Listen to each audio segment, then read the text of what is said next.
Ang tunog ng heart monitor ang tanging musika sa loob ng kwartong amoy gamot. Pip, pip, pip, paulit-ulit, walang katapusan. Isang tunog na dapat sana'y nagbibigay ng pag-asa, pero para kay Lyra Reyes, ito ay isang paalala ng bawat segundong paubos na ang oras ng kanyang anak. Napahigpit ang hawak niya sa maliit at mainit na kamay ni Lucas. 5 taong gulang pa lang ang bunso niya, pero ang katawan nito'y tila isinuko na ang laban. Maputla ang mga labi at may namumuong dilim sa ilalim ng mga mata nito na hindi nararapat sa isang musmos. Gagawan natin ng paraan, anak, bulong ni Lyra sa natutulog na bata kahit alam niyang sarili lang niya ang pinapaniwala niya. Hindi ka pababayaan ni Mama. Isang butil ng luha ang pumatak mula sa kanyang mga mata, dumaloy sa kanyang pisngi, at tuluyang bumagsak sa kumot ng ospital. Pagod na siyang umiyak, pagod na ang kanyang katawan, ang kanyang isip, at higit sa lahat, ang kanyang puso. Sumariwa sa kanyang isipan ang mga salita ng doktor kanina. Malamig, propesyonal, at walang awa. Mrs. Reyes, lumalala ang kondisyon ni Lucas. Ang kanyang dugo, hindi ito gumagawa ng sapat na healthy cells. Kailangan niya ng bone marrow transplant. Agad-agad, naramdaman niya muli ang panlalamig ng kanyang buong katawan. Ang parehong panlalamig na naramdaman niya habang nakatayo sa harap ng lamesa ng doktor. Magkano po yun, Dok? Nanginginig niyang tanong kahit alam na niya ang sagot. Ang mga numerong binanggit ng doktor ay parang mga pako na ibinaon sa kanyang dibdib. Isang halaga na kahit magtrabaho pa siya ng 2 buhay ay hindi niya kailanman mapag-iipunan. At bukod sa pera, dagdag pa ng doktor na siyang tuluyang pumatay sa anumang pag-asa sa loob niya. Mas mataas ang tsansa kung galing sa isang immediate family member ang bone marrow, isang kapatid o ang kanyang ama. Ang kanyang ama, biglang sumikip ang paghinga ni Lyra. Ang ama, isang pangalan, isang multo mula sa nakaraan na 7 taon na niyang pilit na ibinabaon sa limot. Isang mukha ang biglang lumitaw sa kanyang isipan.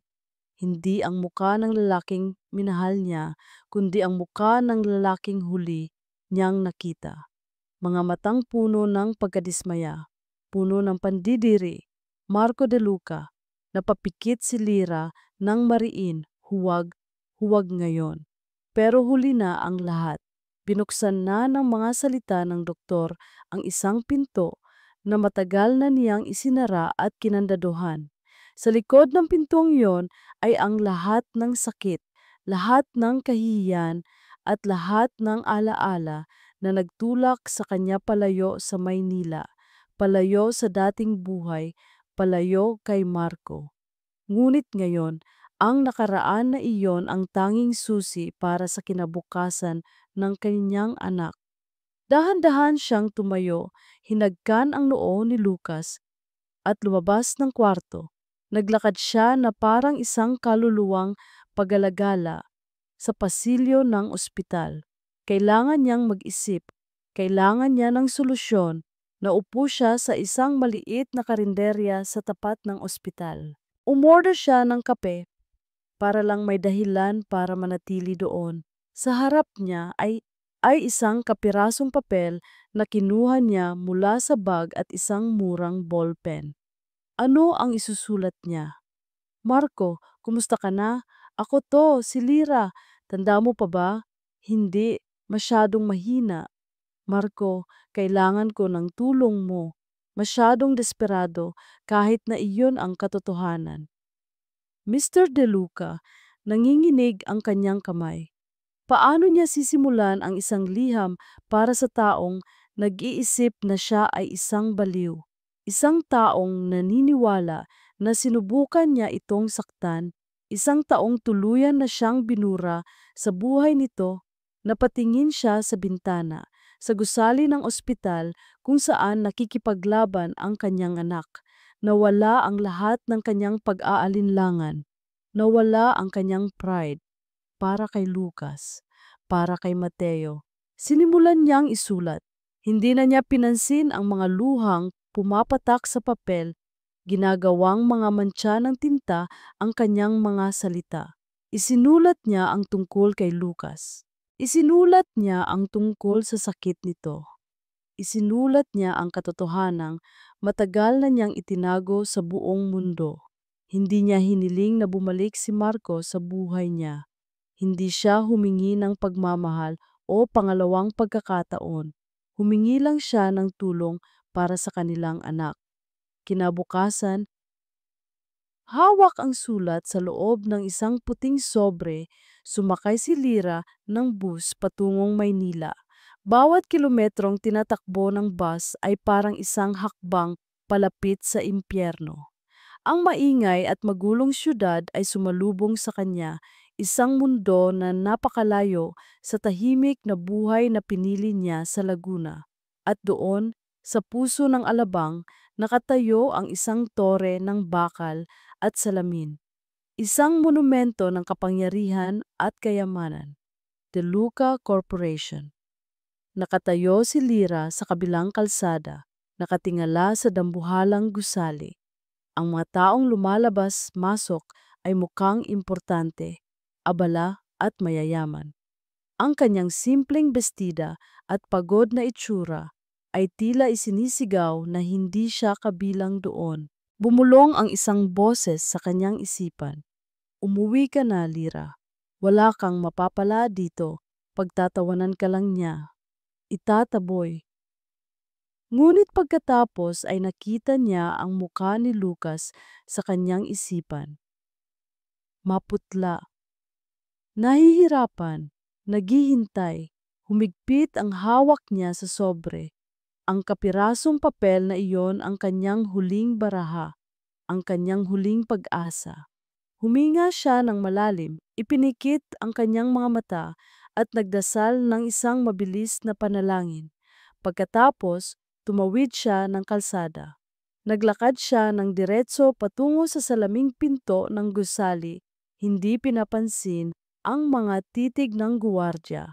Bawat hakbang ay mas mabigat kaysa sa nauna, pero hindi siya tumigil. Pumasok siya sa loob. Ang malamig na hangin mula sa aircon ay tila sinampal ang kanyang balat, pero hindi nito kayang palamigin ang nag-aalab na determinasyon at takot sa kanyang dibdib. Ang kanyang misyon ay nagsimula na. Kapangyarihan. Iyon ang hangin na nilalanghap ni Marco de Luca sa loob ng boardroom. Malamig, malinis at nasa ilalim ng kanyang kontrol. Ang bawat miyembro ng board ay nakatutok sa kanya, mga matay puno ng paghanga at respeto habang itinuturo niya ang architectural model sa gitna ng mahabang lamesa. This gentleman, anunsyo niya, ang boses ay kalmado pero may bigat, is the Phoenix Tower. It will not just scrape the sky, it will redefine it. Ang proyektong ito ang magpapatibay sa posisyon ng De Luca Corporation bilang numero 1 sa industriya. Tumango ang mga kasamahan niya, walang tanong, walang pag-aalinlangan. Ang salita ng CEO ay batas.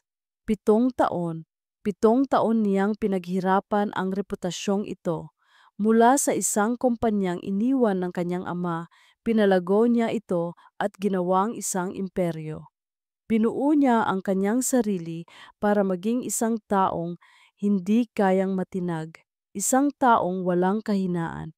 Ang kanyang buhay ay perpekto, na parang isang blueprint na sinunod niya ng walang mali.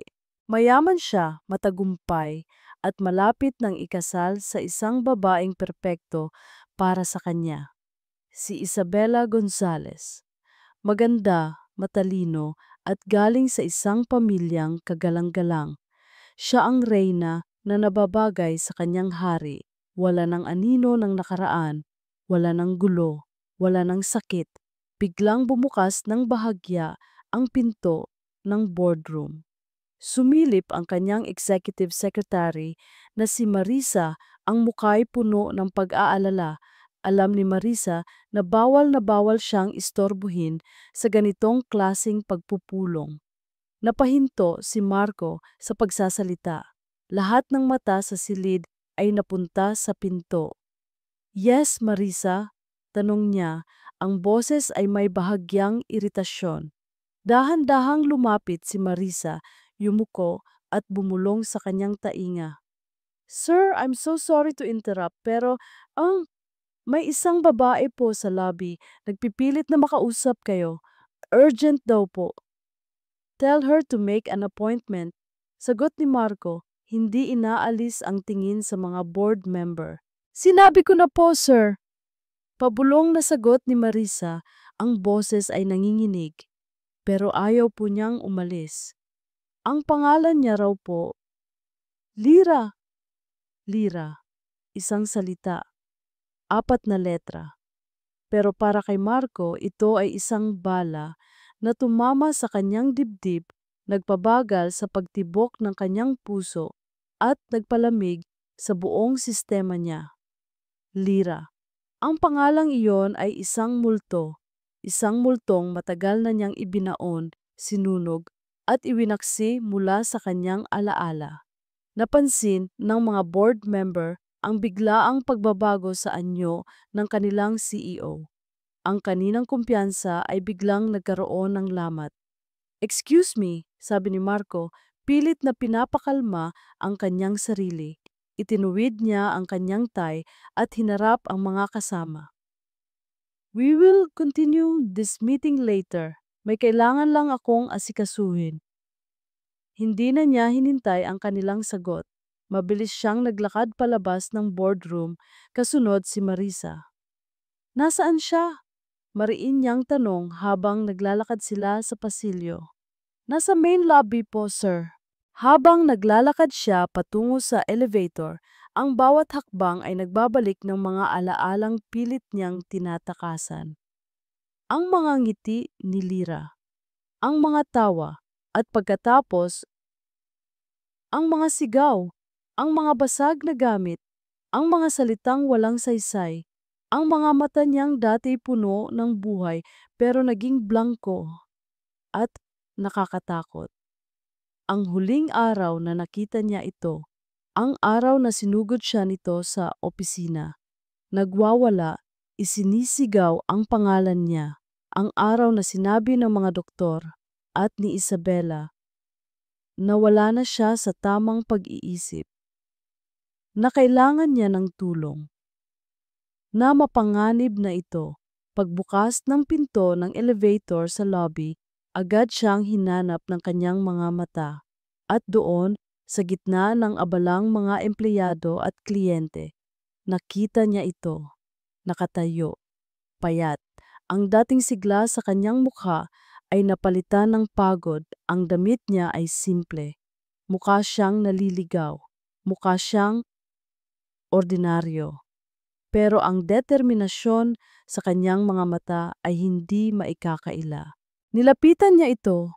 Ang bawat hakbang ay puno ng galit at pagtataka. "Anong ginagawa mo dito?" Malamig niyang tanong, sapat lang para marinig nito. Napatingin sa kanya si Lira. Sa isang saglit, nakita ni Marco ang kislap ng dating babaeng minahal niya, pero agad itong nawala. "Marco, kailangan kitang makausap. Wala tayong dapat pag-usapan." Matigas niyang sagot. 7 taon na, Lira. Tapos na tayo. Ano man ang kailangan mo, pera ba? Sabihin mo sa sekretary ko. Umiling si Lira, isang malungkot na ngiti ang sumilay sa kanyang mga labi. "Hindi ako naparito para sa iyo, Marco, o para sa pera mo." Huminga ito ng malalim, tila kumukuha ng lakas mula sa kaibuturan ng kanyang kaluluwa. "Nandito ako para sa anak natin." Natigilan si Marco. "Anong sinasabi mo?" "May sakit siya, Marco." Halos pabulong na sabi ni Lira, ang boses ay basag. "Kailangan niya ng tulong mo." Napaatras si Marco. Ang isip niya'y naguguluhan. Anak, isang panibagong kasinungalingan, isang panibagong paraan para guluhin ang buhay niya. Tumigil ka na, Lira. Sabi niya, ang galit ay nagsisimulang pumalit sa kanyang pagkabigla. Hindi ko alam kung anong laro to, pero hindi ako interesado. Tatalikod na sana siya nang magsalita muli si Lira. Ang mga salita'y binitiwan nito na parang mga bato, mabigat, matigas at hindi kayang bawiin. Mga anak, Marco, dalawa sila.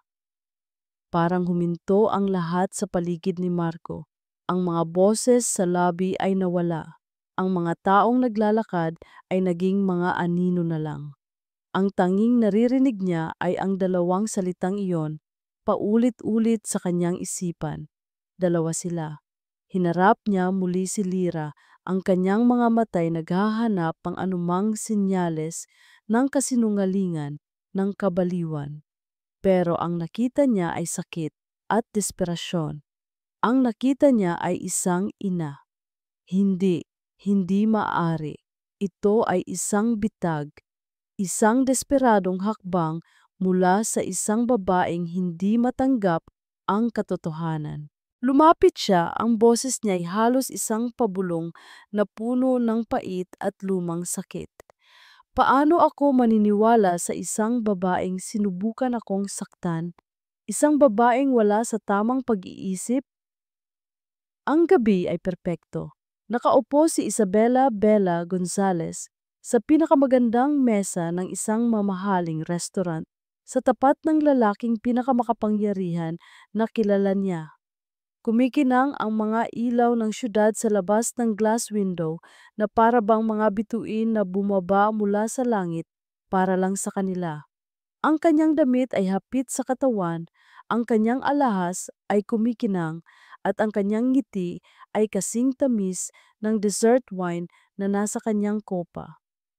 I was thinking, simula niya, ang boses ay malambing, para sa ating engagement party, we should hire the full orchestra, not just a string quartet, para mas ingrande. What do you think, mahal? Tumingin sa kanya si Marco.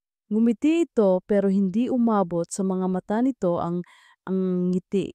Okay, maikli nitong sagot bago muling ibinalik ang tingin sa pagkaing halos hindi naman niya ginagalaw. Nawala ng bahagya ang ngiti ni Isabela.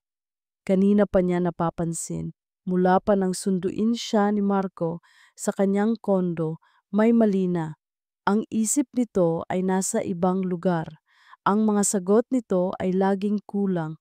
Ang lalaking kaharap niya ngayon ay hindi ang Marco de Luca na kumpiyansa at laging nakatutok sa kanya. Ito ay isang anino lamang. May problema ba sa trabaho? Muli niyang tanong. Pilit pinapanatili ang pagiging maunawain sa kanyang boses. You seem distracted tonight. Umiling si Marco at pilit nang ngumiti. Wala, pagod lang siguro sa meeting kanina. Hindi naniwala si Isabela. Kilala niya si Marco. Ang stress sa trabaho ay gasolina para dito. Lalo itong nagiging pursigido. Ito ay iba. Ito ay isang bigat sa dibdib, isang lihim na pilit tinatago. At ayaw na ayaw ni Isabela ng mga lihim. Ang mga lihim ay banta sa perpektong mundong maingat niyang binuo. Kinabukasan, hindi siya mapakali. Ang pakiramdam na may mali ay parang isang tinik na nakabara sa kanyang lalamunan. Kaya naman ginawa niya ang isang bagay na bihirang gawin ng mga tulad niyang nasa alta sosyedad. Ang bumisita sa opisina ng kanyang mapapangasawa nang walang pasabi. Dala ang isang paper bag mula sa paboritong coffee shop ni Marco. Pumasok siya sa De Luca Corporation na may nangiting abot-tenga. Good morning! Bati niya sa mga empleyadong nadadaanan niya. Ang target niya ay hindi si Marco, kundi ang sekretarya nitong si Marisa. Marisa dear, sabi niya nang makita ang babae sa lamesa nito. I brought coffee. Medyo napansin ko kasing stressed si Marco kagabi, baka kailangan niyo ng pampagising. Agad na nataranta si Marisa. Naku, Ma'am Bella, salamat po. Nakakahiya naman po. Ano ka ba? Okay lang, sabi ni Isabella habang inilalapag ang kape. Sumandal siya ng bahagya sa mesa nito, ang boses niya'y puno ng pagkukunwaring pag-aalala. Marisa, I'm really worried. May nangyari ba kahapon na hindi ko alam? Hindi kasi siya mapakali. Alam mo na, bilang fiancé niya, gusto ko lang sanang makatulong. Nag-aalangan si Marisa. Alam niyang pribado ang buhay ng kanyang boss, pero ang kaharap niya ay ang mapapangasawa nito, ang hinaharap na Mrs. De Luca.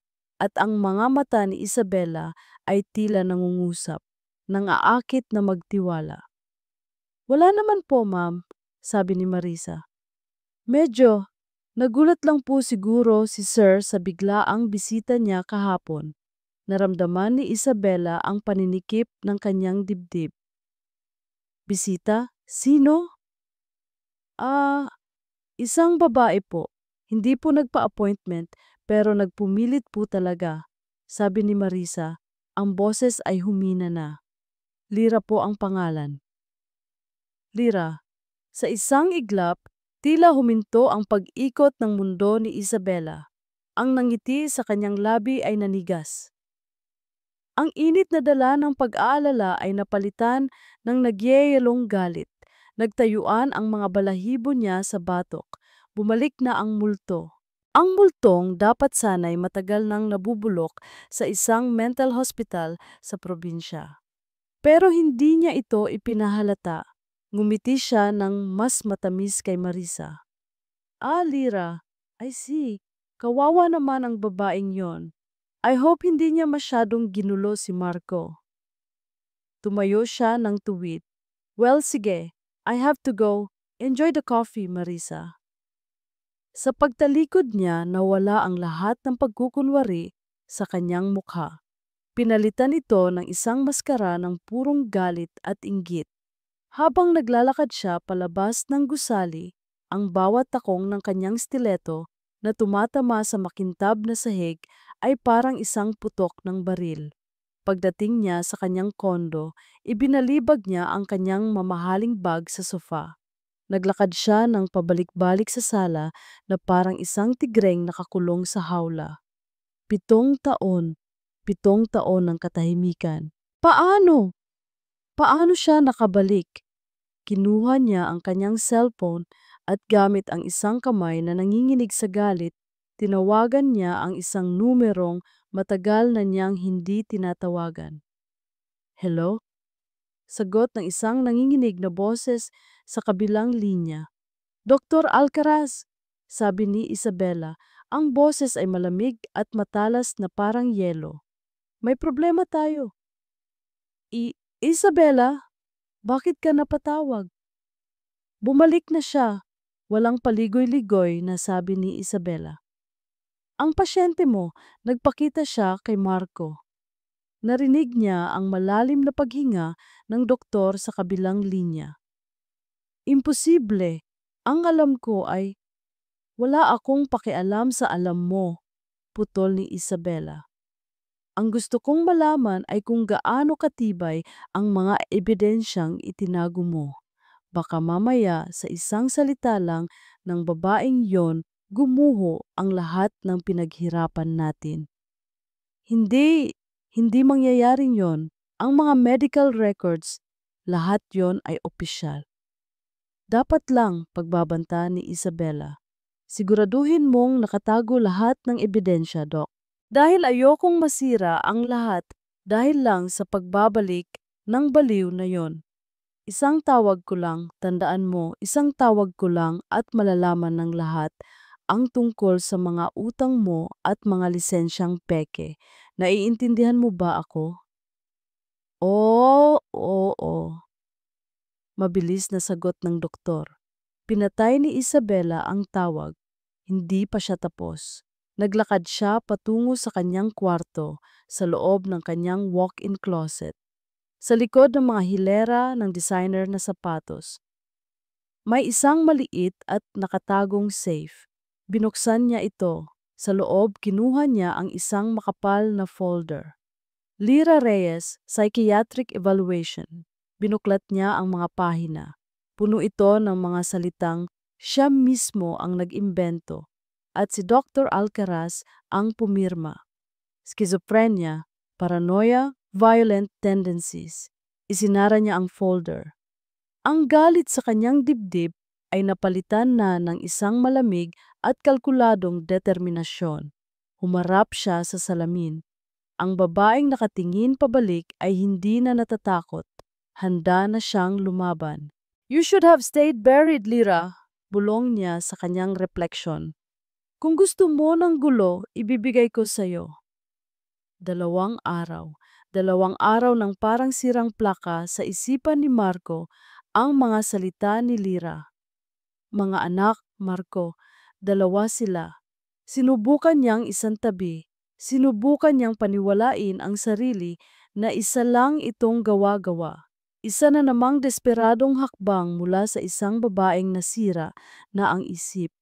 Pero mayroong isang bagay sa mga mata ni Lira ng araw na iyon. Isang bagay na hindi niya kayang ipagwalang bahala. Hindi iyon kabaliwan. Iyon ay purong desperasyon ng isang ina. "Mahal," sabi ni Isabela isang gabi habang naghahapunan sila. Inabot nito ang kanyang kamay sa ibabaw ng lamesa. "I'm sorry kung naging abala sa'yo ang pagpunta ni Lira sa opisina," Marisa told me. "Hindi ko naisip na kaya pa rin niya tayong guluhin pagkatapos ng lahat." Tumingin si Marco kay Isabela. Sa ilalim ng malumanay na ilaw ng kanilang dining room, mukha itong isang anghel. Ang kanyang mukha ay puno ng pag-aalala. Ang kanyang mga mata ay sumasalamin sa pagmamahal. Ito ang babaeng nagligtas sa kanya noon, ang babaeng naging sandalan niya nang gumuho ang mundo niya dahil kay Lyra. "May ipapakita ako sa'yo," sabi ni Isabela. Tumayo ito at kumuha ng isang folder mula sa drawer. Inilatag nito iyon sa harap ni Marco. "I kept this just in case. Para maalala mo kung bakit ka lumayo. Para maalala mo ang katotohanan." Binuksan ni Marco ang folder. Ito ang psychiatric evaluation ni Lira.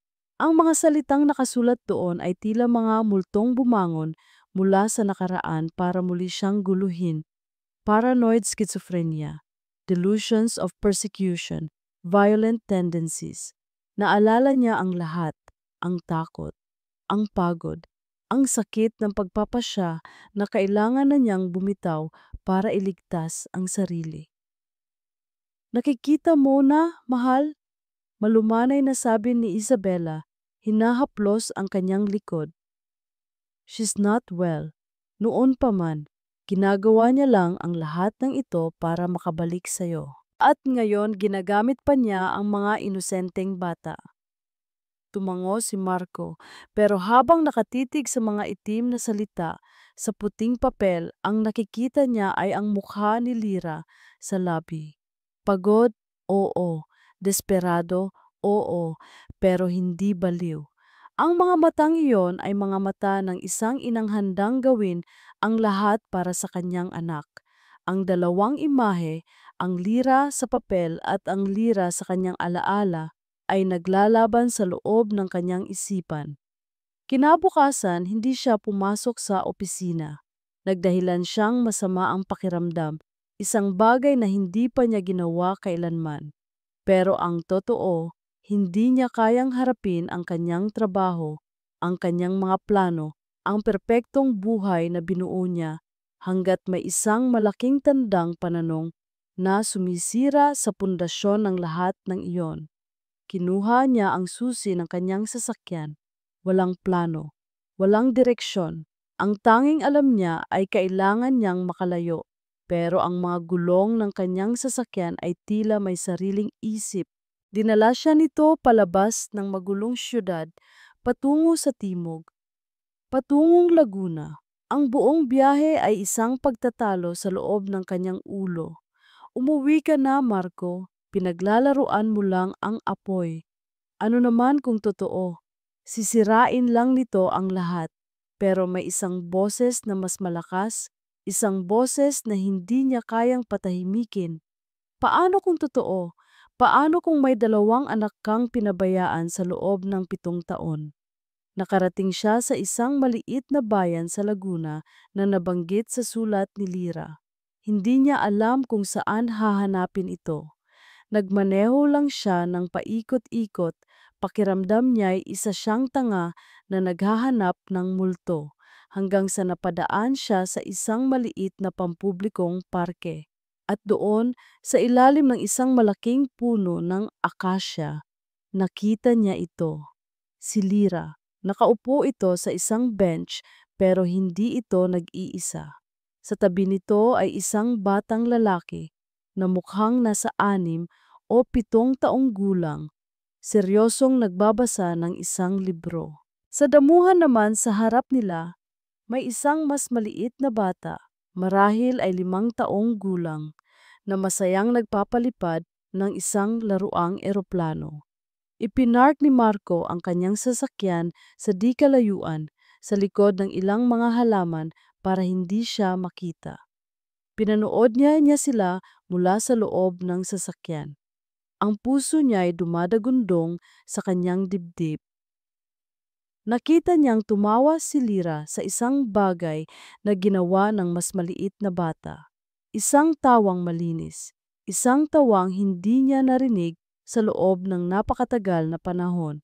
Pagkatapos, tumayo ang mas matandang bata para kunin ang bola nito. Tumingin ito sa direksyon kung nasaan si Marco. At sa sandaling iyon, tila huminto ang paghinga ni Marco. Ang mga mata ng bata, ang hugis ng kanyang panga, ang paraan ng kanyang pagngiti nang makuha niya ang bola. Para siyang nakatingin sa isang lumang litrato. Para siyang nakatingin sa salamin at nakikita ang sarili niya 20 taon na ang nakalipas. Walang duda. Kahit katiting na duda ay wala. Ang batang iyon ay dugo niya. Napahawak si Marco sa manibela. Isang malamig na pawis ang tumulo mula sa kanyang noo. Ang katotohanan ay hindi isang sampal. Ito ay isang pader na bumagsak sa kanya, dinudurog ang lahat ng kasinungalingan na pinaniwalaan niya.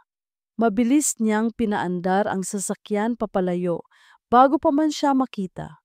Nagmaneho siya ng wala sa sarili. Ang mga imahe ng 2 bata at ni Lira ay paulit-ulit na naglalaro sa kanyang isipan. Hindi na ito tungkol sa sakit sa isip. Hindi na ito tungkol sa nakaraan. Ito ay tungkol sa 2 batang nabubuhay sa mundong ito na hindi man lang niya alam na umiiral. Pagdating niya sa kanyang opisina sa gabi ring iyon, kinuha niya ang kanyang cellphone. Nanginginig ang kanyang mga daliri habang hinahanap ang numero ni Lira. Nagring ito ng ilang beses bago may sumagot. Hello? Boses ni Lira, halatang nag-aalala. Hindi sumagot si Marco. Sa halip, nagsalita siya na parang isang CEO na nagbibigay ng utos. Ang boses niya'y malamig at walang emosyon. Ito na lang ang tanging paraan para protektahan ang kanyang sarili mula sa nag-uumapaw na emosyon. Magpapadala ako ng tao para kumuha ng DNA sample mula sa iyo at sa 2 bata. Sabi niya, diretsahan. Huwag kang mag-alala. Isang trusted medical professional ang gagawa nito. Confidential. Narinig niya ang paghinga ni Lira sa kabilang linya. Marco, kung mapatunayan na akin sila, pagpapatuloy niya hindi pinapansin ang sinasabi nito. I will provide for them. Lahat ng kailangan nila, edukasyon, ospital, lahat. Pero may isang kondisyon. Ano yon? Ikaw, mariin niyang sabi. Lalayo ka sa buhay ko. Ang usapan natin ay para lang sa mga bata. Hindi na maibabalik ang nakaraan, Lira. Isang mahabang katahimikan. At pagkatapos, isang halos hindi marinig na sagot. Sige, kinabukasan isinagawa ang proseso. At makalipas ang isa pang araw, isang sealed na sobre ang iniabot sa kanya ng kanyang pinagkakatiwalaang tao. Gabi na. Mag-isa si Marco sa kanyang malawak na opisina. Ang mga ilaw ng syudad ay kumikislap sa labas ng bintana. Nakapatong ang sobre sa kanyang mamahaling lamesa, isang manipis na sobre, pero para sa kanya, ito ang pinakamabigat na bagay sa buong mundo. Sa loob niyon ay ang sagot, ang hatol, ang katotohanan na babago sa lahat. Pinagmasdan niya ito, maaari niya itong itapon, sunugin at magpatuloy sa kanyang perpektong buhay kasama si Isabela, o maaari niya itong buksan at harapin ang mundong hindi niya alam na umiiral. Isang mundong puno ng responsibilidad at ng mga multo ng kanyang pagkakamali. Ang kanyang kamay ay nanginginig habang dahan-dahan niyang inaabot ang sobre. Ang sobre ay nakapatong sa gitna ng malawak na lamesang gawa sa mahogany. Sa labas ng bintana, ang mga ilaw ng syudad ay abala at maningning, isang testamento sa imperyong binuo ni Marco. Pero sa loob ng kanyang opisina, ang tanging bagay na may bigat, ang tanging bagay na totoo, ay ang manipis na sobreng iyon. Ang kanyang mundo ay nahahati na ngayon sa dalawa, ang buhay bago ang sobre at ang buhay na magsisimula pagkatapos niya itong buksan. Humugot siya ng isang malalim na hininga.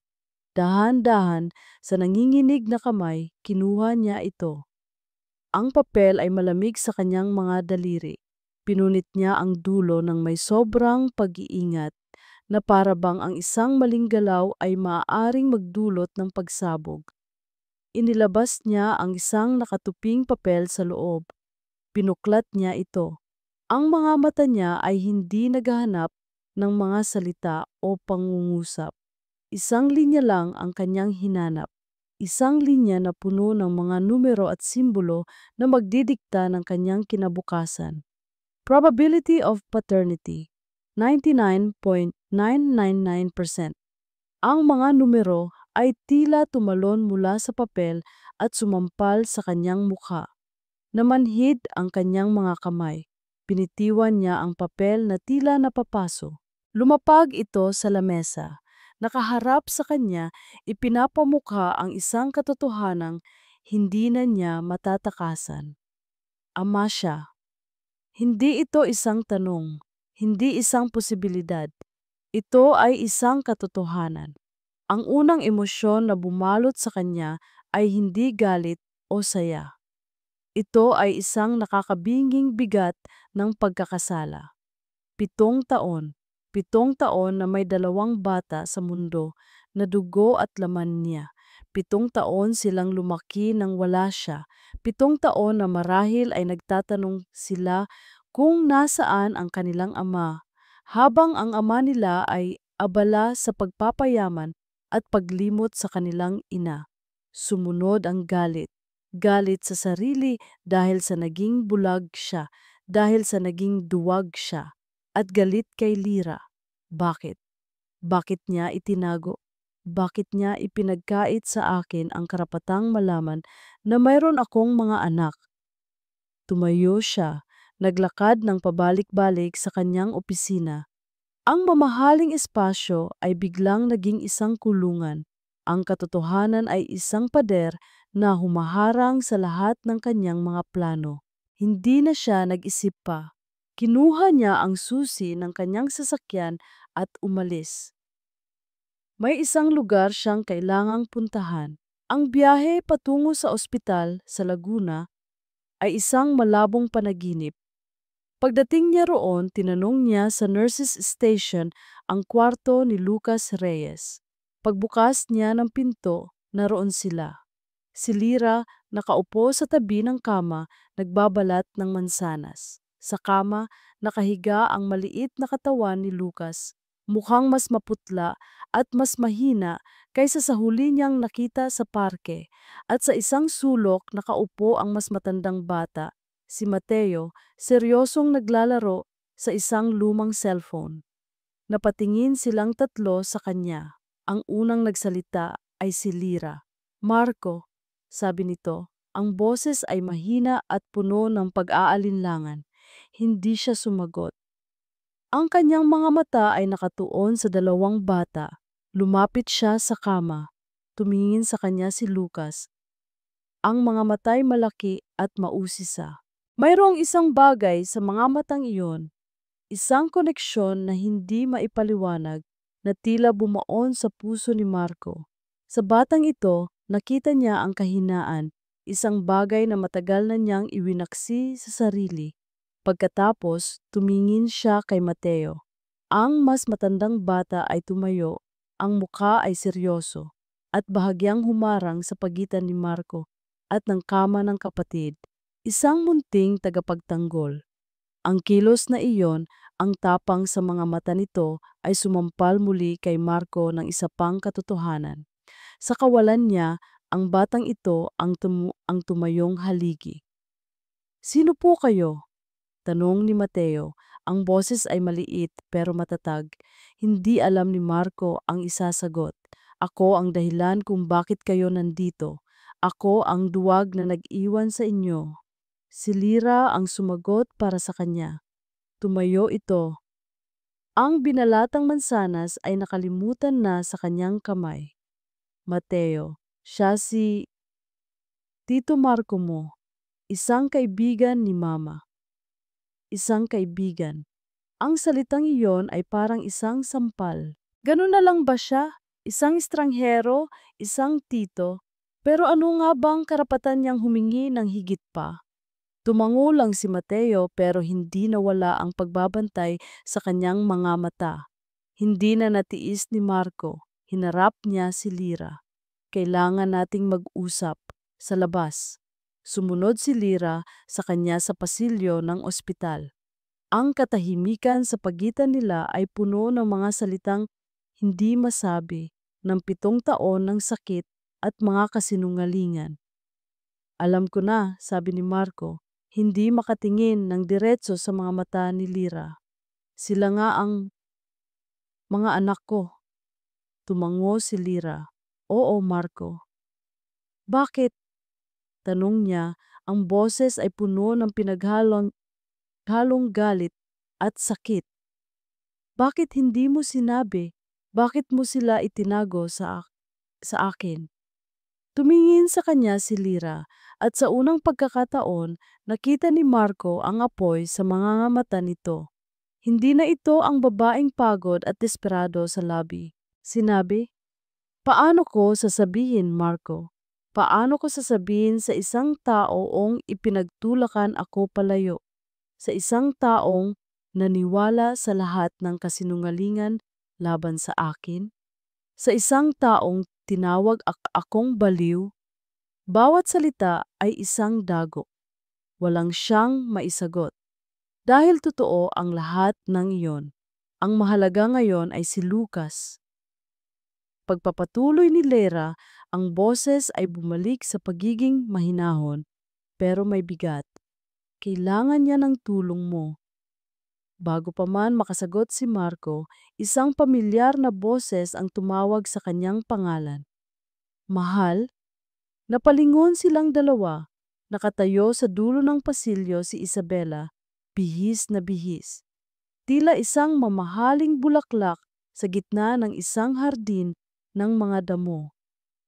Ang mukha nito ay nagpapahayag ng pag-aalala, pero ang mga mata nito ay matalas na nakatutok kay Lyra, na parang isang agilang nakakita ng ahas. "Sinusundan mo ba ako?" Malamig na tanong ni Marco. "Of course not," malambing na sagot ni Isabela, lumalapit sa kanila. "I was worried. Hindi ka pumasok sa opisina. Tinawagan ko si Marisa, sinabi niyang may emergency ka raw. Sinabi niya kung saang ospital. Kaya heto ako." Ang paliwanag ay perpekto, masyadong perpekto. Tumingin si Isabela kay Lyra mula ulo hanggang paa. "Lyra, nandito ka pala. I see." kaya pala ito ang emergency. Ang boses niya ay puno ng peking awa. Pagkatapos ay bumaling siya kay Marco, hinawakan ang braso nito. Marco, mahal, alam kong mabuti ang puso mo, pero hindi mo kailangang akuin ang responsibilidad na hindi sa'yo. Ginagamit ka lang niya. Isabela, tumigil ka, mariing sabi ni Marco. Hindi, giit ni Isabela. Hindi mo ba nakikita, ginagamit niya ang mga bata, Marco. Isa itong bitag para makuha kanya ulit, para makuha ang pera mo. Anak ko sila, Isabela. Sigaw ni Marco, ang boses niya'y umalingaw-ngaw sa tahimik na pasilyo. Natigilan si Isabela. Ang perpektong maskara sa kanyang mukha ay nagkaroon ng lamat. Sa isang iglap, nakita ni Marco ang gulat at takot sa mga mata nito. Pero mabilis itong nakabawi. Aanak mo? Nauutal niyang tanong. Marco, paano ka nakakasiguro? Baka niloloko ka lang niya. Isang DNA test. I did, putol ni Marco. At akin sila. Ang katahimikan na sumunod ay mas mabigat kaysa sa sigaw kanina.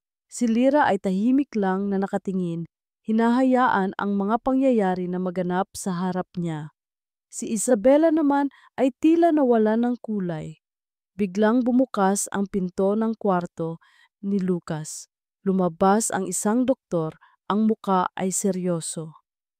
Mrs. Reyes, Mr. De Luca, kailangan ko kayong makausap tungkol sa operasyon ni Lucas. Nagkatinginan si Marco at Lyra. Ang away nila, ang drama ni Isabela, lahat ay biglang nawalan ng importansya. Ang tanging mahalaga ay ang batang nakahiga sa loob ng kwartong iyon. Tumingin ang doktor kay Marco. Mr. De Luca, kailangan po nating simulan ang proseso para sa transplant sa lalong madaling panahon. Ang bawat araw po ay mahalaga. Napaharap si Marco sa isang pagpipilian na mas mahirap pa kaysa sa pagbukas ng sobre kanina. Ang pagiging isang donor ay simple. Isang prosesong medikal, pero ang pagiging isang ama ay iba. Ito ay isang pangako. Tumingin siya kay Lyra. Pagkatapos ay kay Isabela na nakatitig sa kanya, ang mga matay nagbabanta. At sa huli, tumingin siya sa pinto ng kwarto kung nasaan ang kanyang mga anak. Ang tanong na bumabagabag sa kanya ay hindi na kung maniniwala ba siya o hindi. Ang tanong ngayon ay, sino siya sa kwentong ito?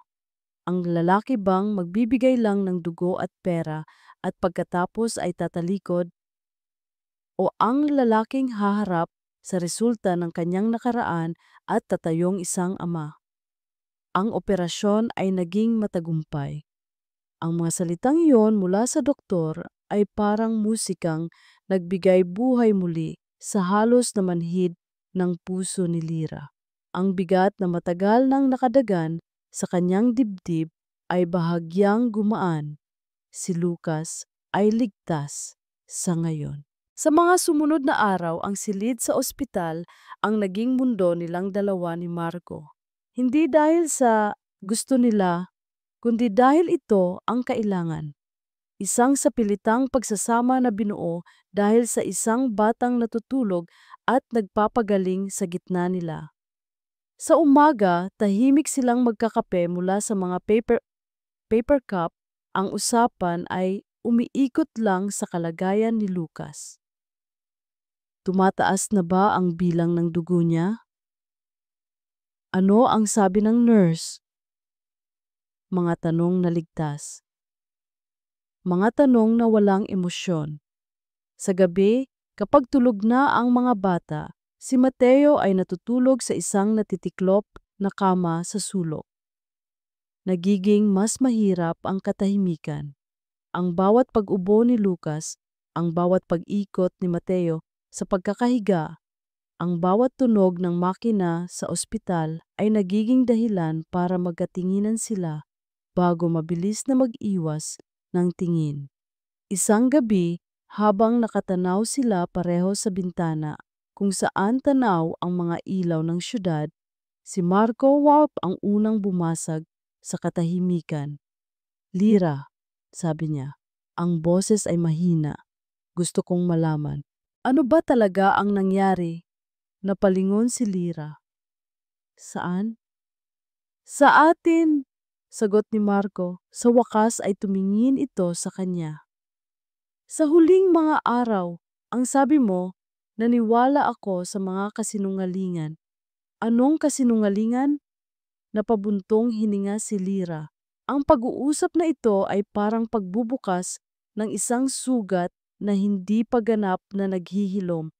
Hindi ko na matandaan lahat, Marco. Masyadong malabo." "Subukan mo," pakiusap ni Marco. Pumikit si Lira, pilit na hinahalungkat ang mga sirang piraso ng kanyang alaala. "Ang natatandaan ko lang, bigla kang naging malamig, laging galit. Tapos dinala mo ako kay Dr. Alcaraz. Sinabi niyo na kailangan ko ng tulong, na may mga bagay akong ginagawa at sinasabi na hindi ko naman matandaan." Kumunot ang noo ni Marco. "Dahil nagwawala ka, Lira, binabasag mo ang mga gamit, sinisigawan mo ako. Isang beses, tinangka mo akong saksakin ng paper knife sa opisina." Napamulat si Lira, ang mga mata niya'y puno ng pagkalito at sakit. "Hindi ko yan matandaan, Marco. Maniwala ka, hindi ko yan matandaan." "Dahil may sakit ka, Lira. Yun ang sabi ng doktor."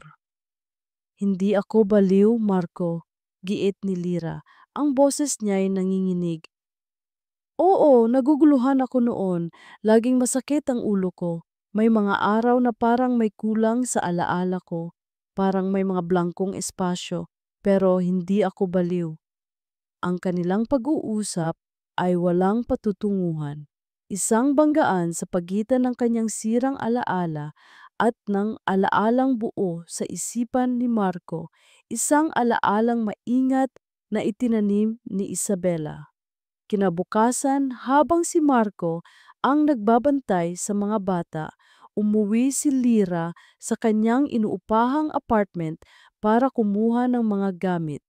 Kailangan niyang linisin ang ilang mga gamit para magkasya ang mga damit na ipinadala ni Marco para sa mga bata.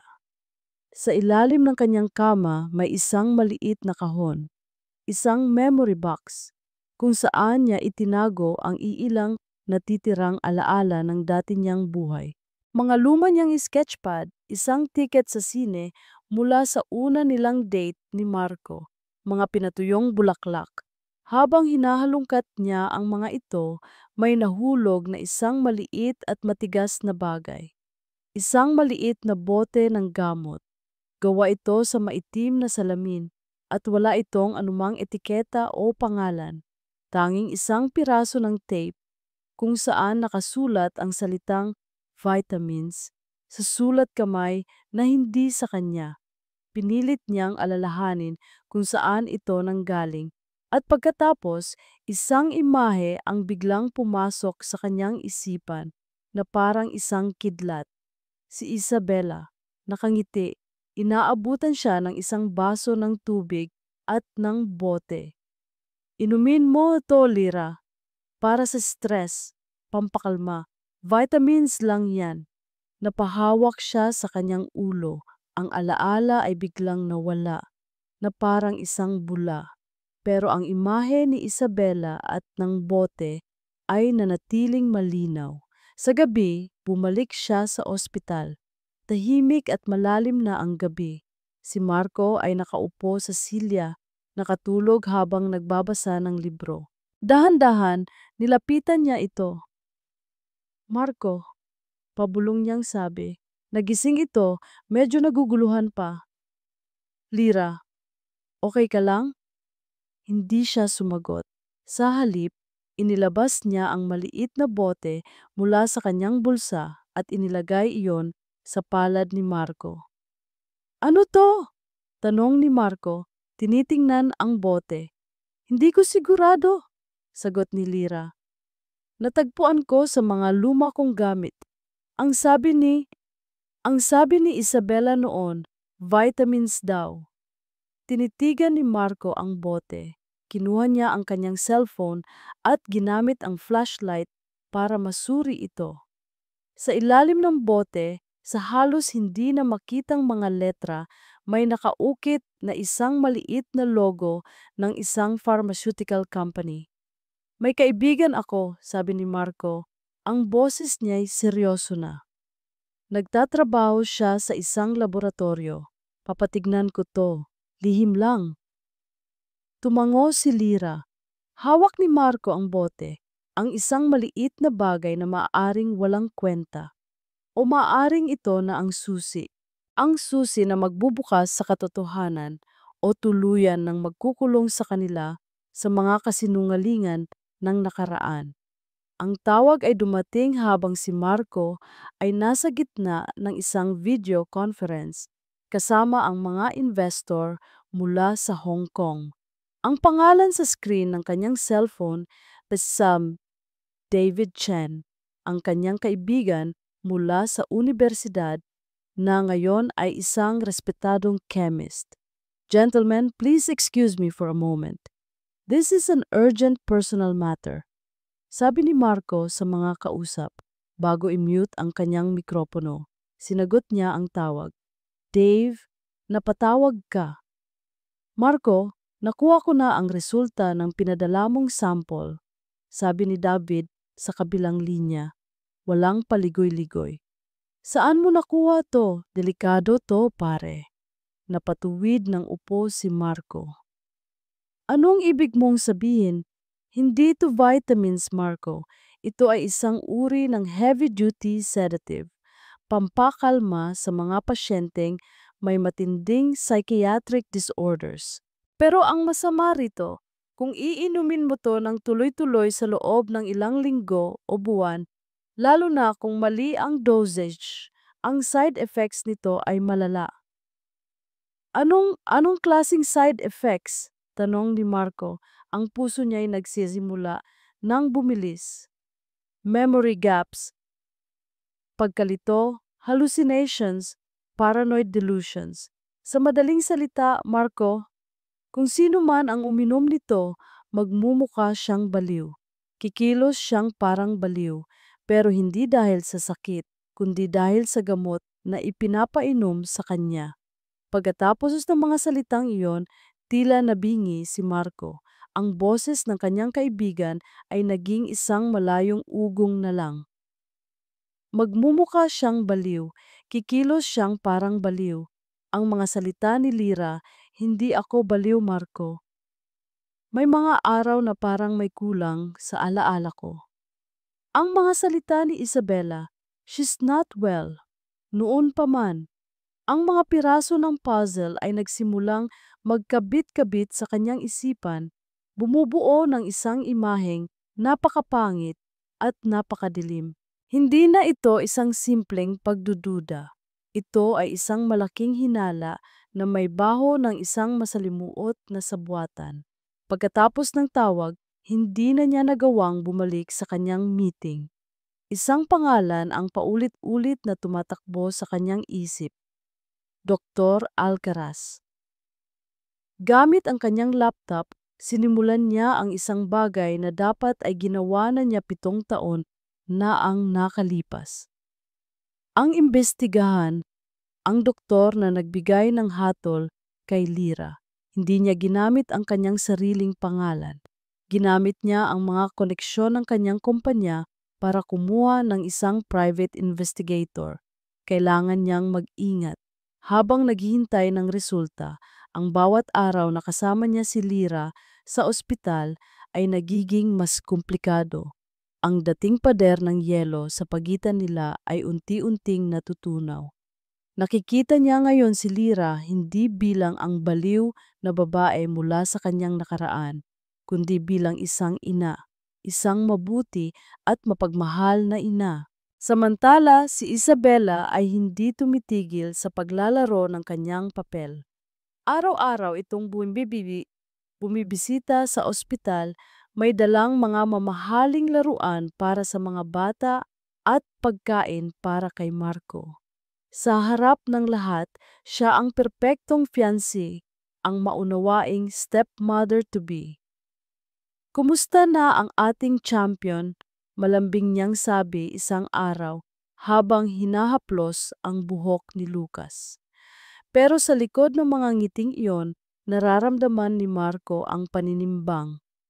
Ang mga mata ni Isabela ay laging nagmamasid. Kinakalkula ang bawat kilos niya, ang bawat pagtingin niya kay Lira. Isang hapon, habang nagpapahinga si Marco sa kotse, dumating ang email mula sa private investigator. Ang nilalaman nito ay isang bomba. Si Dr. Ramon Alcaraz ay baon sa utang. Ang kanyang lisensya ay muntik nang mabawi dahil sa maling pagdiagnose ng ilang pasyente. At ang pinakamatindi sa lahat, isang linggo matapos niyang i-diagnose si Lira, isang malaking halaga ng pera ang pumasok sa kanyang bank account mula sa isang anonymous donor. Sapo ni Marco ang kanyang noo. Ang lahat ay kasinungalingan. 7 taon ng kanyang buhay ay itinayo sa isang pundasyon ng kasinungalingan. Ngunit tila naramdaman ni Isabela na humihina na ang kanyang kontrol. Kaya naman, gumawa ito ng isang desperadong hakbang. Kinagabihan, habang si Lira ang nag-iisang nagbabantay sa mga bata, pumasok si Isabela sa kwarto. Lira, mag-usap tayo. Sabi nito, ang boses ay seryoso. Hindi ito lugar para sa mga bata. Kung gusto mong bumalik kay Marco, daanin mo sa tamang paraan. Huwag mong gamitin ang mga anak mo. Hindi ko sila ginagamit, mahinang sagot ni Lira. Talaga ba? Sabi ni Isabela, ang boses ay tumataas na. Dahil ang nakikita ko, isa kang desperadong babae na handang gawin ang lahat para lang masira ang buhay namin. Aagawin mo sa akin si Marco. Aagawin mo ang ama ng mga anak ko. Sinadya ni Isabela na lakasan ang kanyang boses. Sa labas, narinig ng mga nurse ang sigawan. Umalis ka na, Isabela. Nagpapahinga ang mga bata. Pakiusap ni Lira. Aalis lang ako kung aalis ka rin sa buhay namin, sigaw ni Isabela. Pagkatapos ay itinulak niya ang isang tray ng gamot sa mesa na naging dahilan ng isang malakas na kalabog. Sa puntong iyon, pumasok ang mga security guard ng ospital na naalarma sa ingay. Ang eksenang bumungad sa kanila ay si Isabela na umiiyak sa isang sulok at si Lira na nakatayo sa gitna ng nagkalat na mga gamit, mukhang galit at nagwawala. Tulungan niyo ako, humihikbing sabi ni Isabela. Sinusubukan niyang kunin ang mga bata. Nagwawala na naman siya.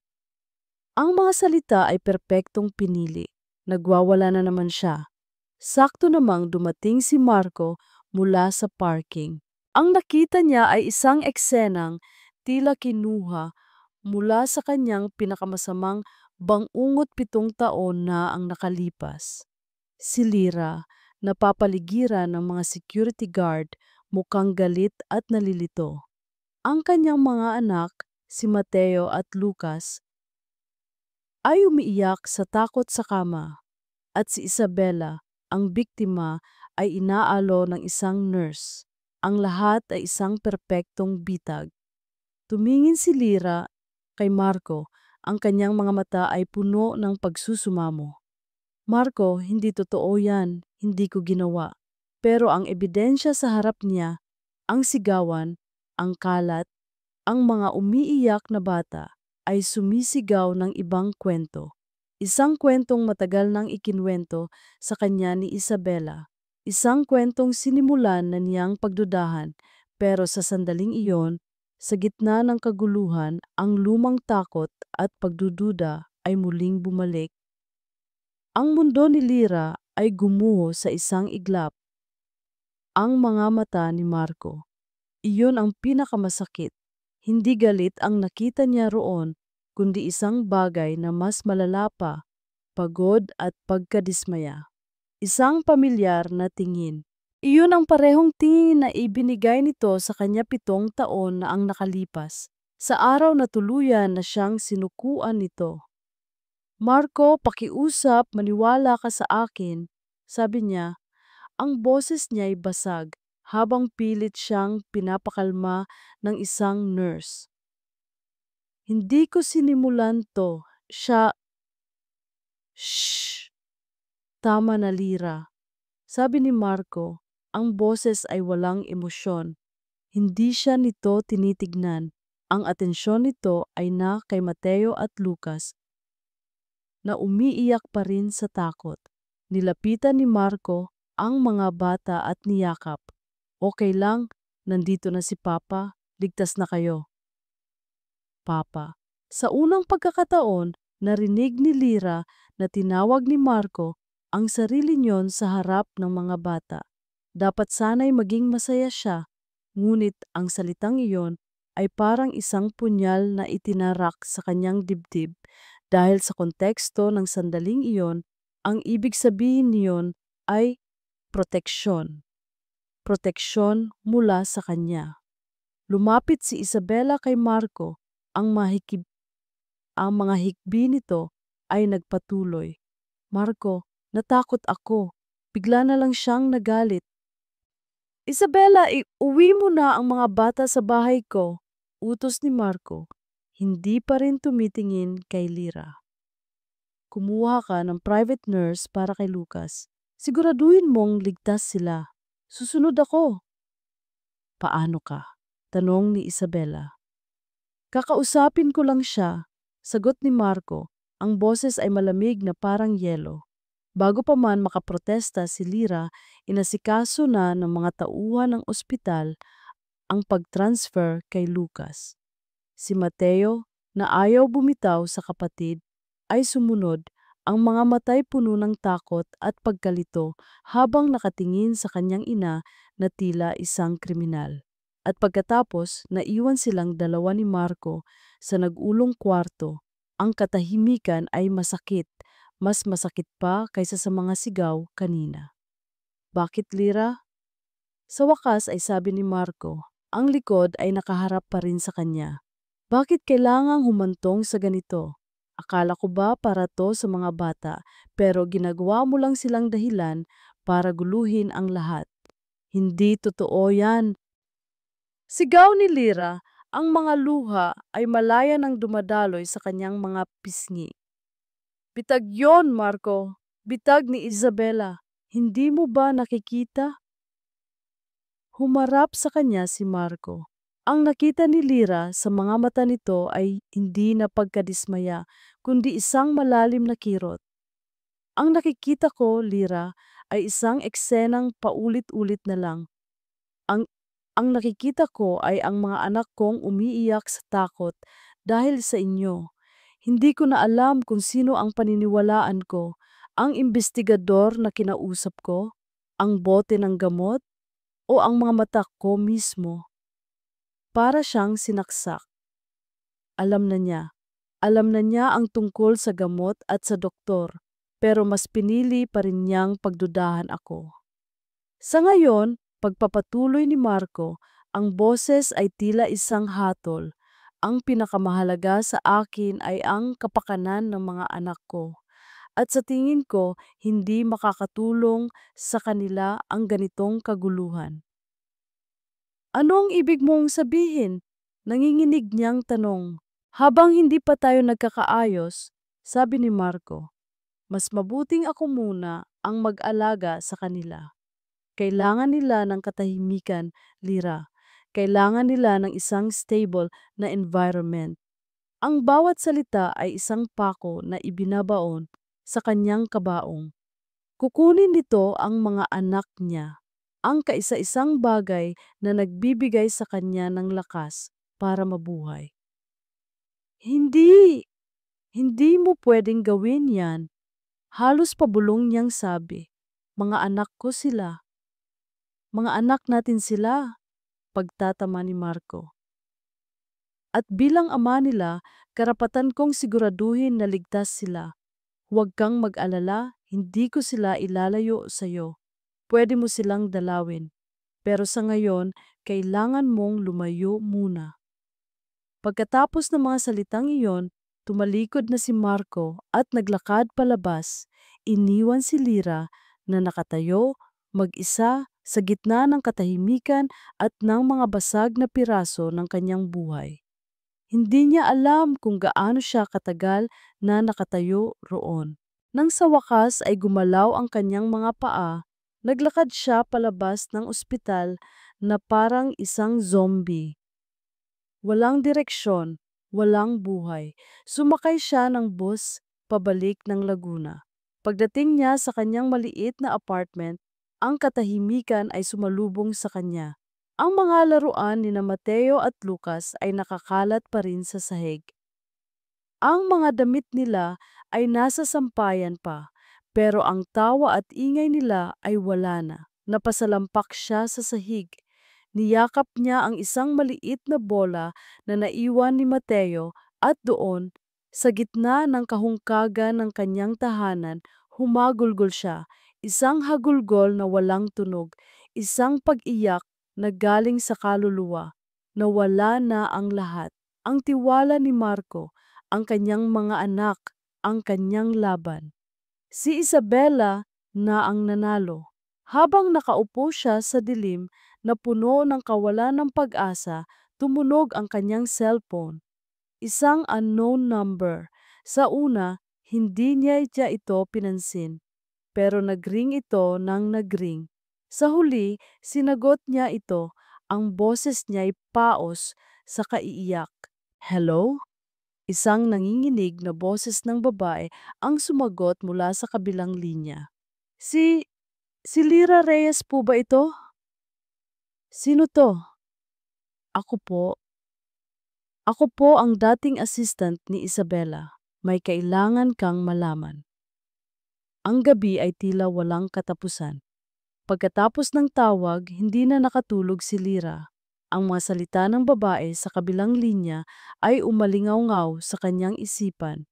Isang manipis na sinulid ng pag-asa sa gitna ng karagatan ng kawalan ng pag-asa. Kinabukasan, tumawag siya kay Marco. Marco, kailangan kitang makausap. At kailangan mong isama si Lyra. Iyon lang ang sinabi ni Marco. Ang boses niya ay hindi na malamig, hindi na rin galit.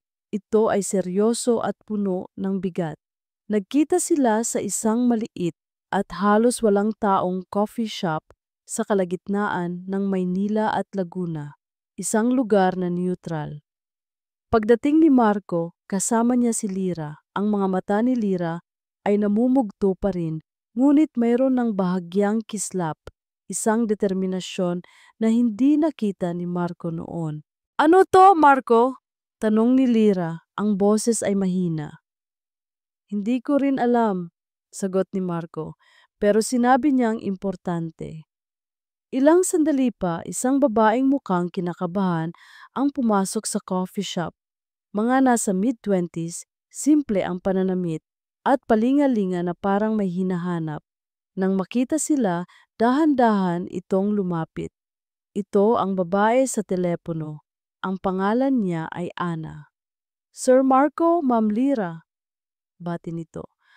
Ang boses ay nanginginig. Maupo ka, sabi ni Marco. Ano ang kailangan naming malaman? Huminga ng malalim si Ana, inilabas ang kanyang cellphone mula sa bag. Naging assistant po ako ni Ma'am Isabela ng halos 2 taon. Mabait po siya sa akin sa harap ng maraming tao. Pero may mga bagay po akong nakita at narinig. Nagsimulang magkwento si Ana tungkol sa mga biglaang pagbabago ng mood ni Isabela kapag wala si Marco, tungkol sa pagka-insecure nito kay Lyra, at tungkol sa isang araw, ilang linggo na ang nakalipas, nang hindi sinasadyang narinig ni Ana ang isang pag-uusap. Nasa kotse po kami noon, kwento ni Ana. Akala po niya tulog ako sa backseat. May tinawagan po siya. Isang doktor, ang pangalan po, Dr. Alcaraz. Nagkatinginan si Marco at Lira. Galit na galit po si Ma'am Bella noon. Sinisigawan niya ang doktor. Sinabi niya na kailangan nitong itago ang lahat ng ebidensya dahil bumalik na raw po kayo, Ma'am Lira. May pruweba ka ba? Tanong ni Marco. Ang boses ay mariin. Tumango si Ana. Ang mga kamay niya'y nanginginig habang kinakalikot ang kanyang cellphone. Hindi ko po sinasadya. Aksidente pong napindot ang record button ng phone ko habang nasa bulsa ko. Pero nang marinig ko ang usapan nila, hindi ko na po ito pinatay. Tinago ko po. Inilapag ni Ana ang cellphone sa gitna ng dinan ng palaking kanilang mesa at pinindot ang play. Sa una, mahina lang ang tunog, pero habang tumatagal, luminaw ang mga boses. At ang mga salitang lumabas mula sa speaker ng telepono ay tila mga bombang sumabog sa loob ng tahimik na coffee shop. Boses ni Isabela. Siguraduhin mong nakatago lahat ng ebidensya, Doc. Ayokong masira ang lahat dahil lang sa pagbabalik ng baliw na yon.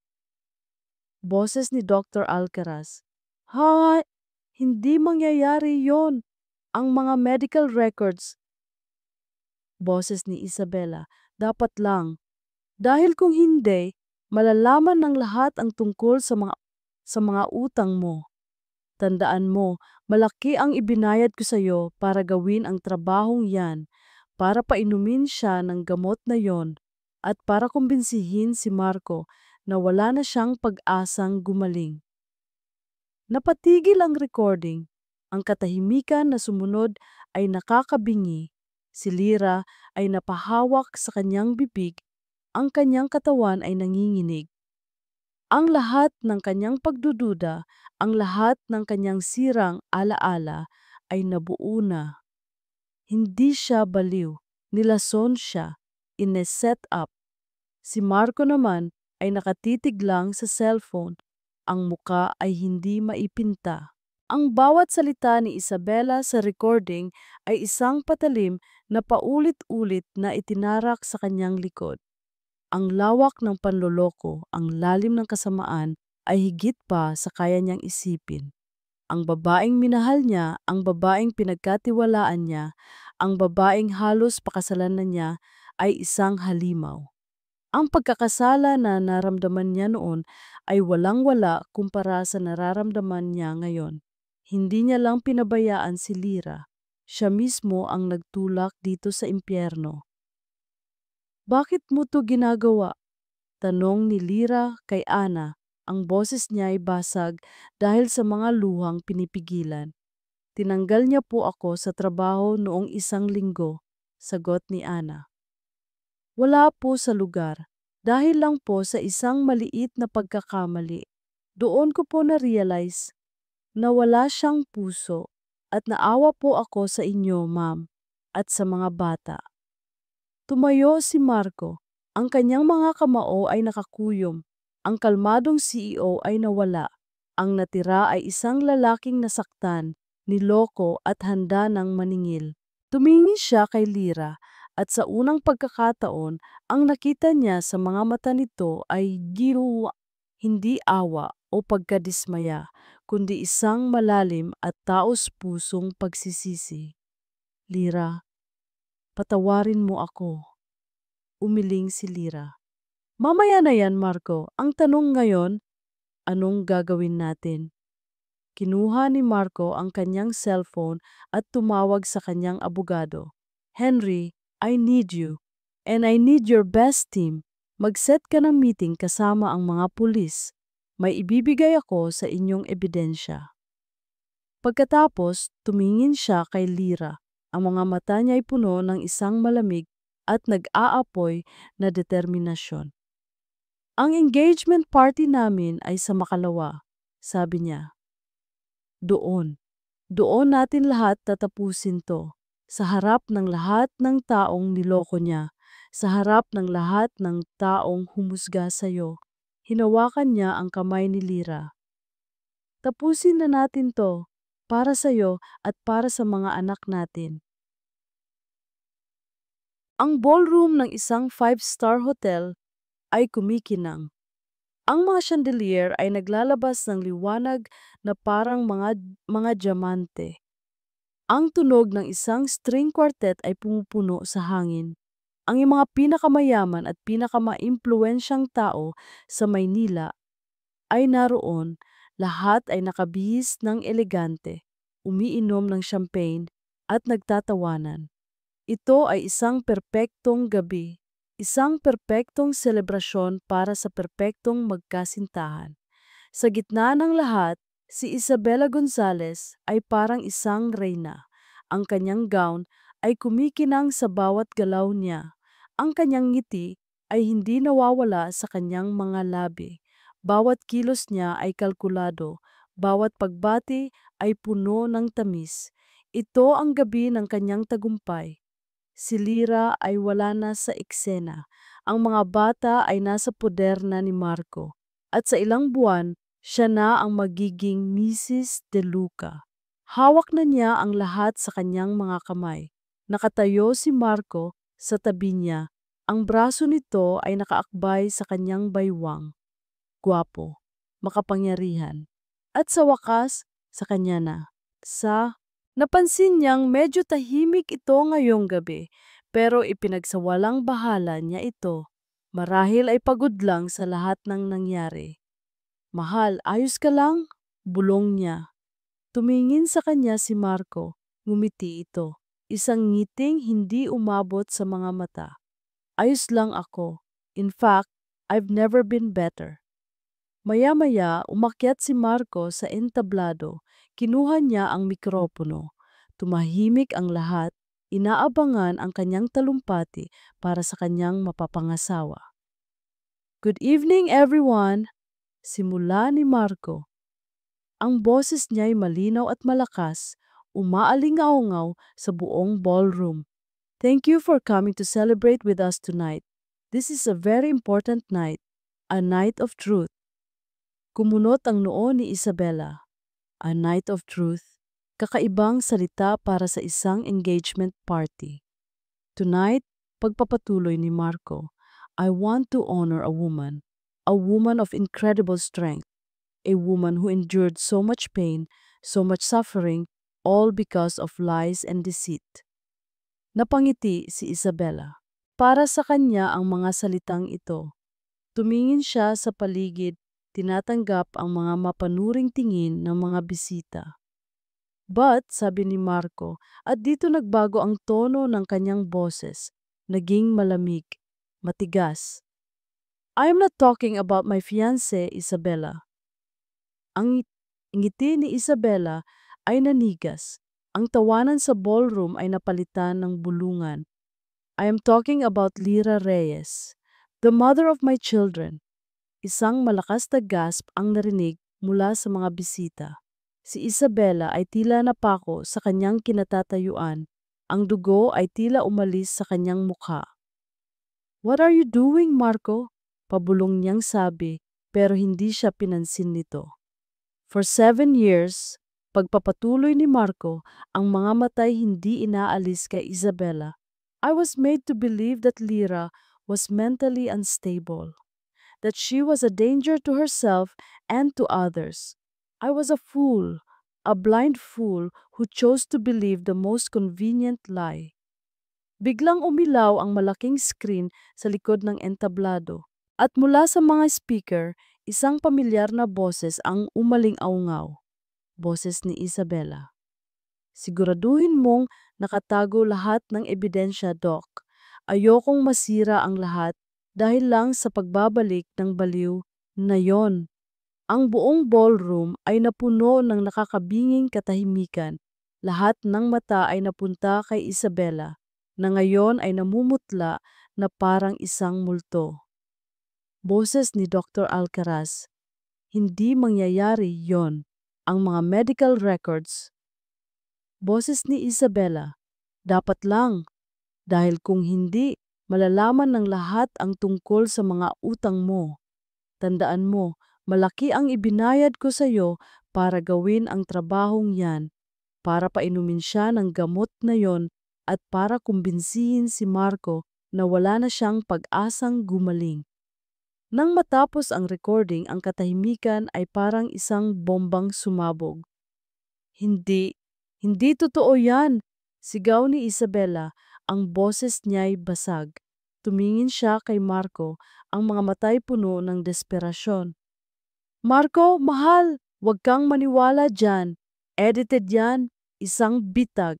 Pero huli na ang lahat. Sa isang sulok ng ballroom, bumukas ang isang pinto. Pumasok ang ilang pulis, kasama ang abogado ni Marco.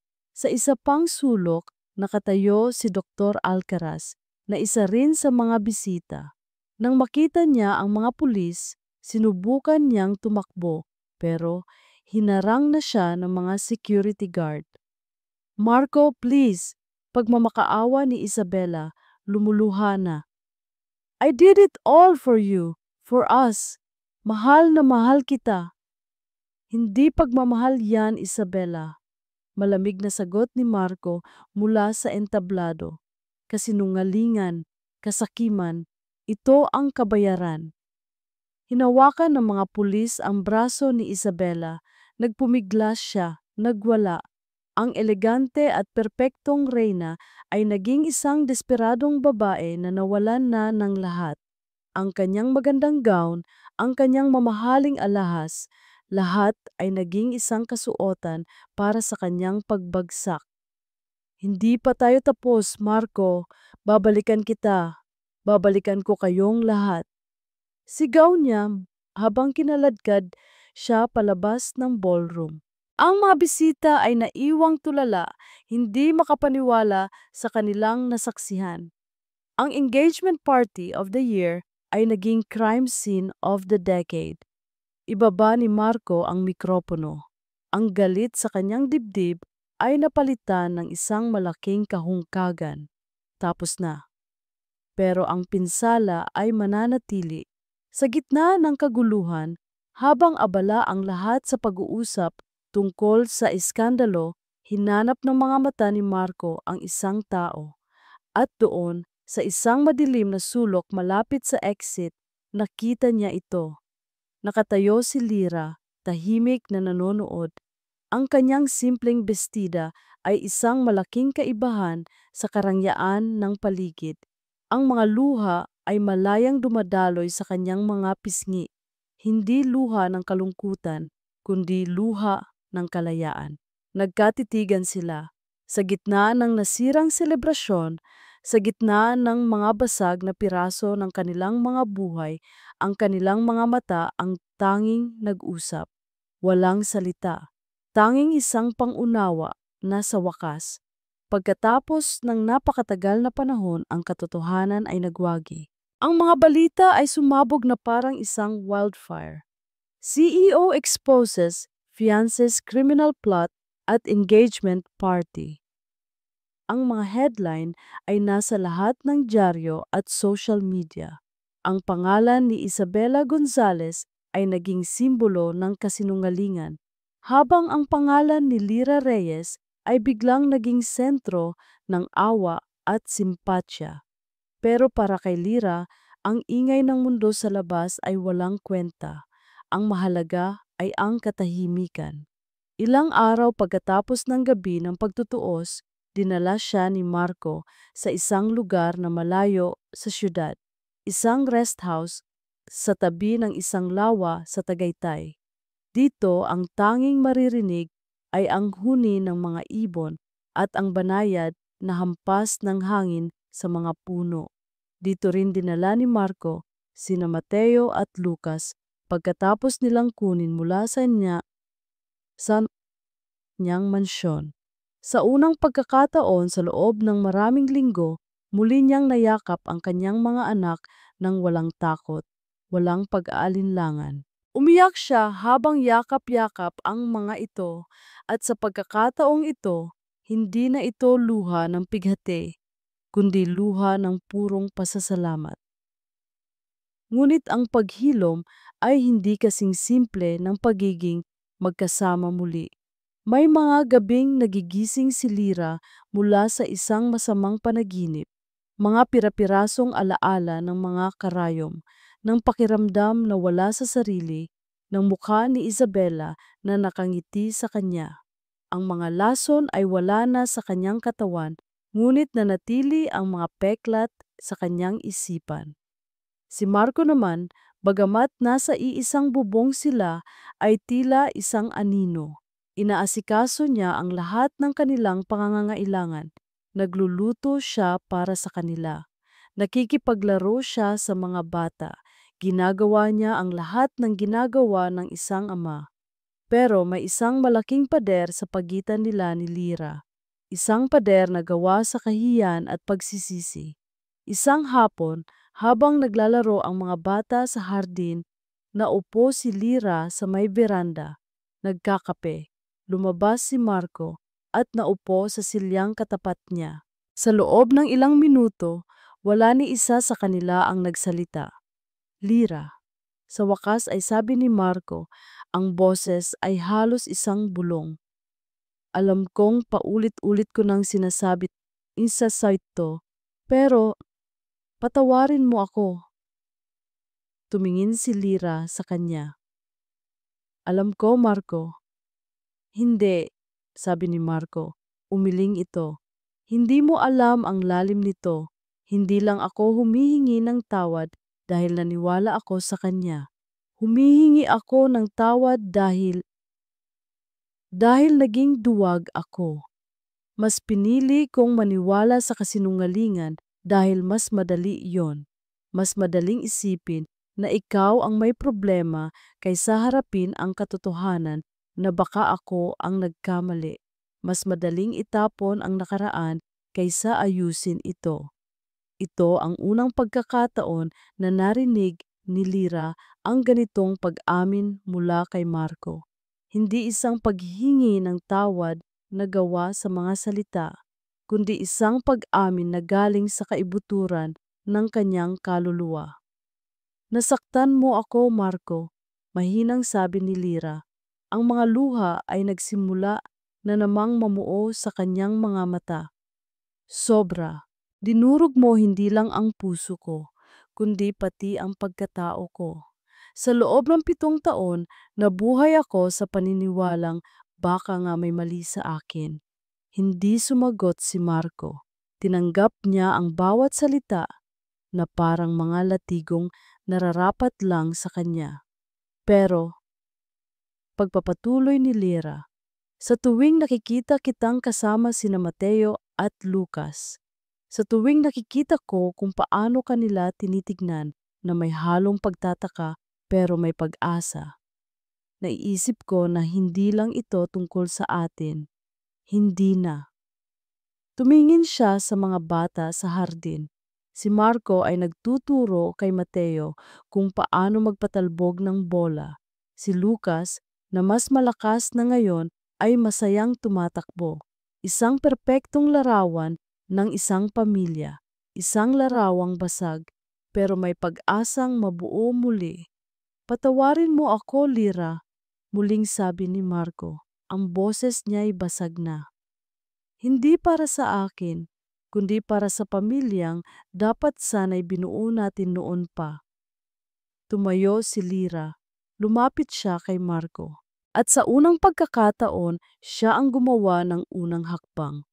Dahan-dahan, inilagay niya ang kanyang kamay sa ibabaw ng kamay ni Marco na nakapatong sa mesa. Nag-angat ng tingin si Marco, ang mga mata'y puno ng gulat at pag-asa. Hindi madali, Marco, sabi ni Lyra, isang maliit na ngiti ang sumilay sa kanyang mga labi. Maraming sugat ang kailangan pang maghilom. Maraming tiwala ang kailangan pang buuin. Pero para sa mga bata, susubukan natin. Sa mga salitang iyon, isang maliit na sinag ng liwanag ang pumasok sa madilim na nakaraan nilang dalawa.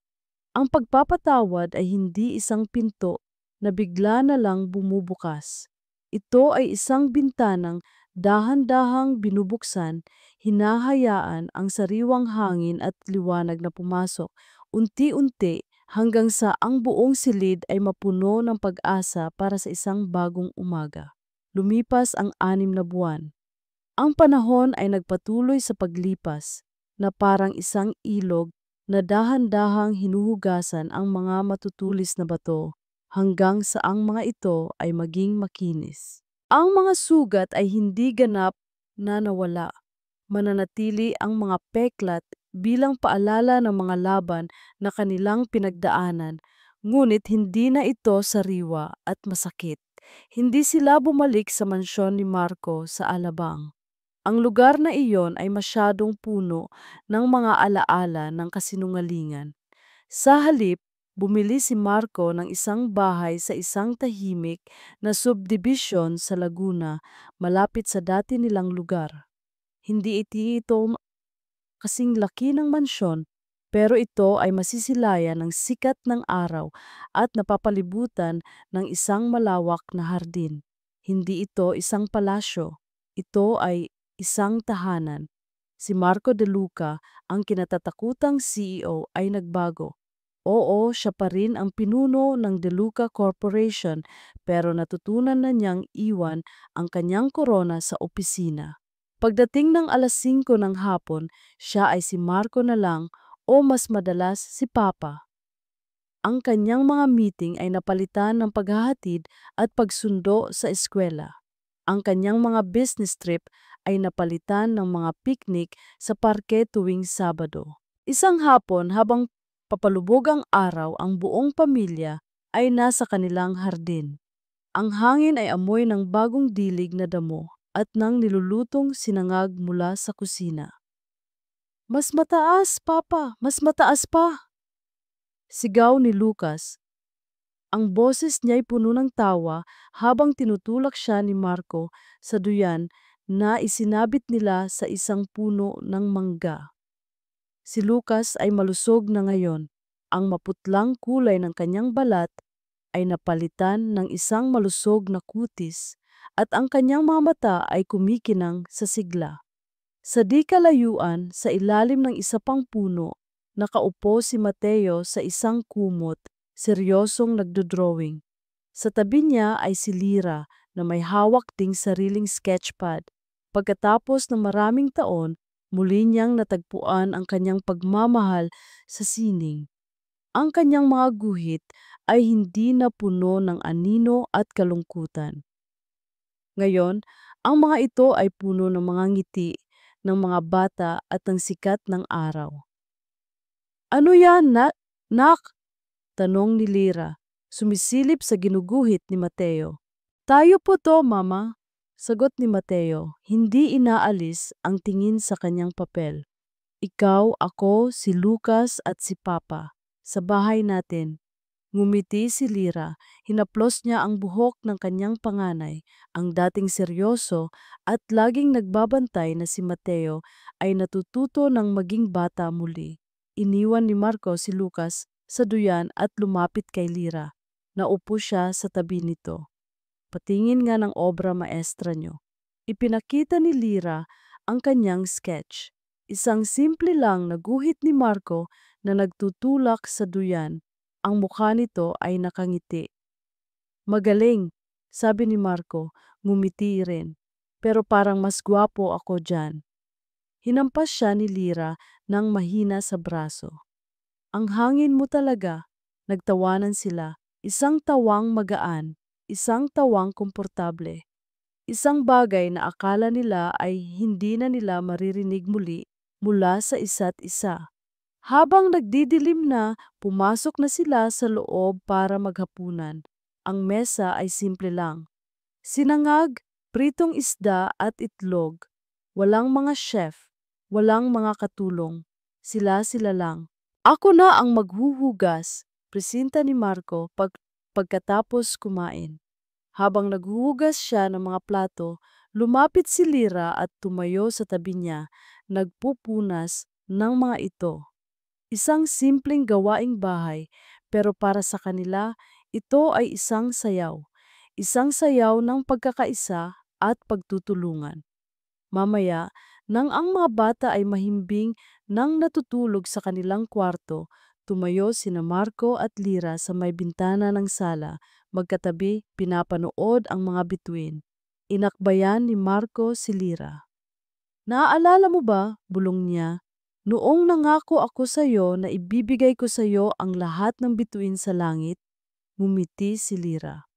Oo, bago mo ako sinukuan at tinawag na baliw. Hindi nawala ang ngiti sa labi ni Marco, pero may bahid ng pagsisisi sa kanyang mga mata. Sorry, tumingala sa kanya si Lira at hinawakan ang kanyang pisngi.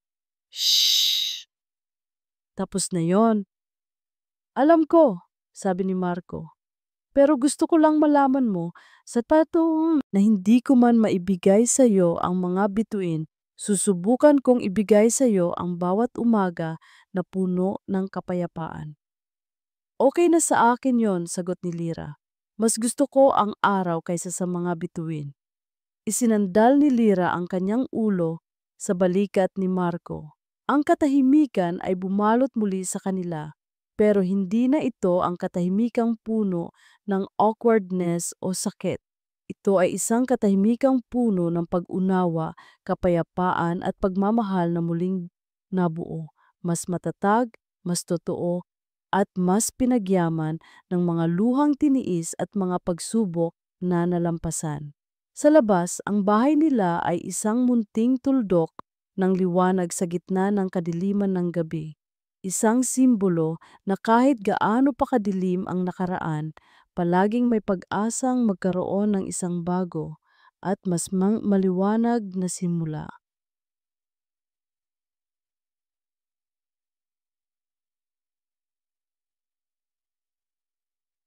At dito nagtatapos ang kwento ni na Marco at Lira.